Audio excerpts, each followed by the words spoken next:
மாத்திரையாகிலும் நான் தவறாளுடன் வாழ்க்கையை நீடென மதியாமல், மாத்திரையாகிலும் நான் தவறாளுடன் வாழ்க்கையை நீடென மதியாமல், மாக்களை யாரையும் ஏற்றிடு சீலிகள் மாப்பறிவே எய்தி அனுபோக, மாக்களை யாரையும் ஏற்றிடு சீலிகள் மாப்பறிவே எய்தி அனுபோக, பாத்திரம் ஈதென மூட்டிடும் ஆசைகள் பார்ப்படு ஆடகம் அது தேட, பாத்திரம் ஈதென மூட்டிடும் ஆசைகள் பார்ப்படு ஆடகம் அது தேட, பார்க்கள மீதினில் மூர்க்கரையே கவி பார்க்கடலான் என உழல் வேணும்,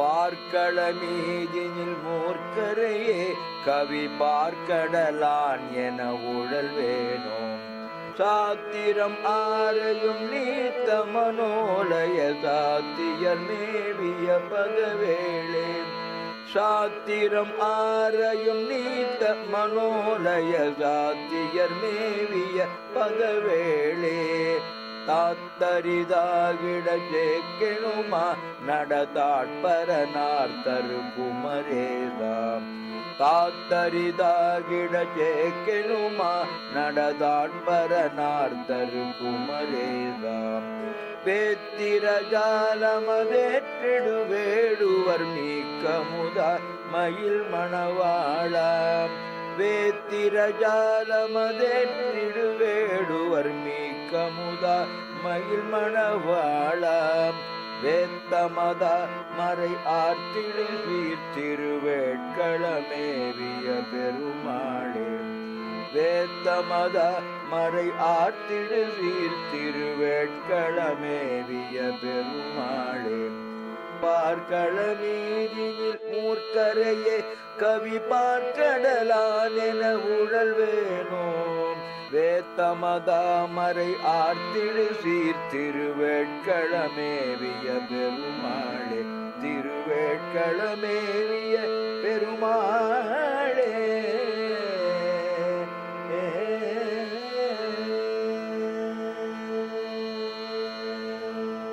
மாத்திரையாகிலும் நான் தவறாளுடன் வாழ்க்கையை நீடு என மதியாமல், ஒரு சிறு அளவு கூட சத்தியவாக்கு தவறாத மனைவியுடன் நடத்தும் இல்லற வாழ்க்கையே சிறப்பானது என்று நினைக்காமல், தெய்வம் தொழாள் கொழுநம் தொழுது எழுவாள் பெய்யென பெய்யும் மழை என்பது முதுமறை. மாக்களை யாரையும் மேற்றிடு சீலிகள், புத்தி கெட்டு தம்மிடத்தில் வரும் நபர்கள் யாரானாலும் அவர்களை ஏற்றுக்கொண்ட தீய ஒழுக்கம் கொண்ட பொதுமாதர்கள் மீது மா பரிவே எய்தி மிகுந்த அன்பை செலுத்தி அனுபோக பாத்திரம் ஈது என மூட்டிடும் ஆசைகள் பால் படு ஆழகம் அது தேட, பார்க்கள மீதினில் மூர்க்கரையே கவிப்பால் கடலான் என உழல்வேனோ. எப்பொழுதும் கரவி இன்பம் துய்க்கும் பாண்டம் இவன் என்று பலரும் வசை பேச, மூண்டியிழும் ஆசைகளில் ஈடுபட்டு பொன்னை சம்பாதிக்க பூமியிடத்தே உள்ள முரட்டு லோபிகளை கவி பாடி திருப்பார்கடலில் பள்ளிகுண்டருளும் திருமால் இவன்தானா என்றெல்லாம் புகழ்ந்து வீணாக திரிவேனோ. சாத்திரம் ஆரையும் நீத்த மனோலய சாத்தியர் மேவிய பதவேளே. வேதாந்தம், வைசேடிகம், பாட்டம், பிரபாகரம், பூர்வ மீமாம்சை, உத்தர மீமாம்சை முதலான 6 சாஸ்திரங்களையும் கடந்து மனலயம் அடைந்து சமாதியில் அடங்கும் சாமர்த்தியம் உள்ள யோகிகள் விரும்பி வணங்கும் திருவடிகளை உடையவனே, தாத்தரி தாக்கிட சேக்கை எனும் மானட தாழ் பரனார்தரு குமரேஷா.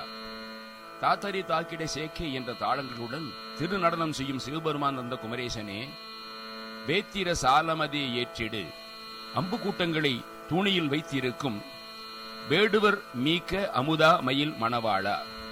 வேடுவர்களின் சிறந்த அமுதம் போன்ற மயிலின் அழகுடைய வள்ளியின் கணவனே, வேத்தமதாம் மறை ஆர்த்திடு அறியத்தக்க வேதங்களின் கோஷம் நிகழும் சீர் திருவேட்களமேவிய பெருமாளே.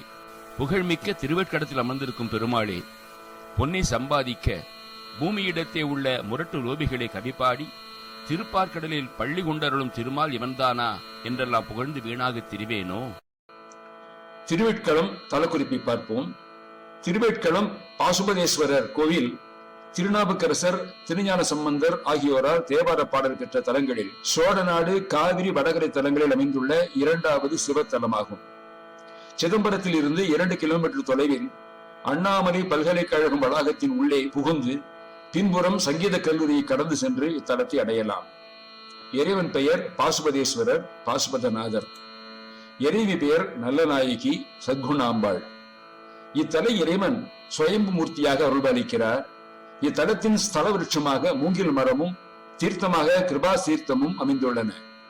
சாஸ்திரப்படி கோவில் எப்படி அமைக்க வேண்டும் என்று உள்ளதோ அதன்படி அமைக்கப்பட்ட கோவில் இதுவாகும்.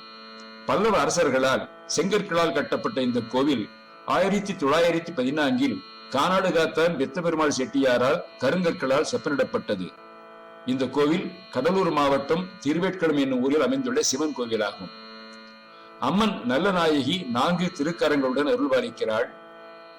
ஒரு கையில் தாமரையும் ஒரு கையில் நீலோத்பல மலருடனும் அருள்கிறாள். முருகப்பெருமான் 12 திருக்கரங்களுடன் தனது தேவேரி இருவருடன் மயில் மீது கிழக்கு நோக்கி எழுந்துள்ளிருக்கிறார். திருவாசியுடன் ஒரே கல்லில் அமைந்த திருவுருவம். ஒருமுறை சம்பந்தர் சிதம்பரம் நடராஜரை தரிசிக்க வருகிறார். அப்பொழுது திருவேட்களத்தில் தங்கி சிதம்பரம் நடராஜ பெருமானை தரிசித்திருக்கிறார். நடராஜர் முருகனாகவும் முருகன் நடராஜராகவும் தோன்றிய தலமாக கூறுவார்கள். இக்கோவிலில் பாசுபதேஸ்வரர், நல்லநாயகி சன்னதிகளும், விநாயகர், நவகிரகம், சுக்கநாதர், மீனாட்சி, மகாலட்சுமி, துர்கை, சண்டிகேஸ்வரர் உபசன்னதிகளும் இருக்கின்றன. இங்கு கோயில் குளம் உள்ளது. இத்தலத்தில் அர்ஜுனன் தவம் செய்து பாசுபதம் பெற்ற முதன்மை தலமாக கருதப்படுவது இது. அர்ஜுனன் வில்லால் அடித்த தழும்பு லிங்கத்தின் மீது இருப்பது இன்றும் காணலாம். கிராத மூர்த்தியாக பார்வதி தேவியுடன் பாசுபதாஸ்திரம் கையில் ஏந்திய இறைவனின் உற்சவ விக்கிரகமும் அர்ஜுனன் உற்சவ விக்கிரகமும் இவ்வாலயத்தில் உள்ளன. வைகாசி மாதம் விசாக நட்சத்திரத்தில் அர்ஜுனனுக்கு பாசுபதாஸ்திரம் அளித்த உற்சவம் நடைபெறுகிறது. தற்பொழுது 3 அடுக்கு ராஜகோபுரத்துடன் கோவில் கிழக்கு பார்த்து அமைந்திருக்கிறது. கோபுர வாயிலை கடந்து உள்ளே சென்றால் பிரகாரத்தில் சித்தி விநாயகர், சோமஸ்கந்தர் சன்னதிகள் இருக்கின்றன.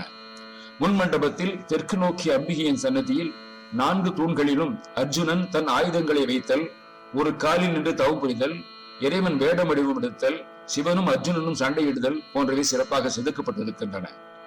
கோவிலின் சுற்றுப்பகுதியில் உள்ள நர்தன விநாயகர், அனுகிரக தட்சிணாமூர்த்தி, இந்திரமயில் மீது அமர்ந்த முருகன் அனைவரையும் கவரும் வண்ணம் வடிவமைக்கப்பட்டுள்ளது.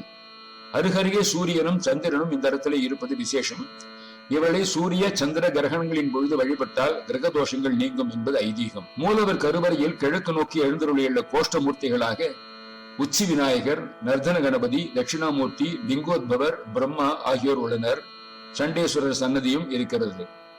இத்தலத்து முருகப்பெருமானை அருணகிரியார் தனது 2 திருப்புகழில் பாடியிருக்கிறார். வைகாசி விசாக விழா இத்தலத்திலே மிகச் சிறப்பாக கொண்டாடப்படுகிறது. திருநாவுக்கரசு இயற்றியுள்ள தலத்திற்கான பதிகம் 5ஆம் திருமுறையில் இடம்பெற்றுள்ளது. தனது பதிகத்தின் முதல் பாடலில் இத்தல இறைவனை தொழுதால் நம் வினைகள் யாவும் தொலைந்துவிடும் என்றும் இன்பம் தழைக்கு இருந்து உயலாம் என்றும் குறிப்பிடுகிறார். மேலும் தனது பதிகத்தின் 6வது பாடலில் கவலைகளால் கட்டப்பெற்று வீழ்ந்திடாது விரைந்து உயிர் போவதற்கு முன்பே உயர்ந்த இறைவர் எழுந்தருளியுள்ள திருவேட்களம் இறைவனை கை தொழுவீர்களாக, அப்படி தொழுதால் பொருந்திய வல்வினைகள் அனைத்தும் கெடும் என்று குறிப்பிடுகிறார். கிழக்கு நோக்கிய திருக்கோயில், கோவிலின் எதிரில் நாகலிங்க மரமும் குளமும் உள்ளன. நன்கு பராமரிக்கப்பட்டவரும் இந்த திருக்கோயில் நகரத்தாருக்கு உரியது. தட்சிணாமூர்த்தியின் காலடியில் உள்ள முயலகன் இடப்பக்கம் தலை வைத்திருக்கிறார். பேச்சில் குறைபாடு உள்ளவர்கள் இங்குள்ள இறைவனை வழிபாடு செய்து இங்கு பிரசாதமாக தரப்படும் மண் உருண்டையை சாப்பிட்டால் விரைவில் பேச்சு வரும் என்பது நம்பிக்கை. திருமண தடை உள்ளவர்கள் வழிபாடு செய்து பலனடைகிறார்கள். திருவேட்களம் செல்வோம், இறையொருள் பெறுவோம். முருகாசரணம். புகார்ப்பணமஸ்து.